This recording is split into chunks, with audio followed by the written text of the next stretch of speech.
Hello guys, welcome back another video. Today in this video we will talk how to cancel Jovi Glow Plus subscription. So basically if you have purchased any product like this one and by mistake if you have activated subscription on your account, so how you can cancel. The subscription cancellation is very easy, but before cancellation you need to provide at least 3 to 5 business days you can like notice period, okay?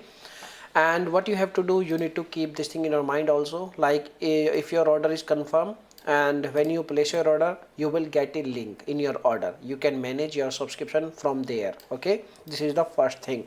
And if your email is not available, if you delete your email by mistakenly, or if you don't have any kind of link, if you are not a technical person, so in that case what you have to do, you need to visit on their official website.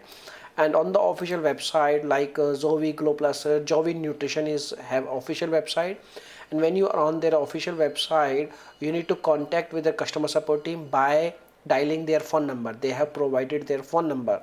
You can dial their number and you can get help related to order cancellation or subscription cancellation. If number is also not available, by mistake, or it is like if lines are busy, in that case what you have to do, you need to compose an email. In the email you need to provide your reason why you want to cancel. In the subject you need to provide like notice, like I would like to request you to cancel my subscription.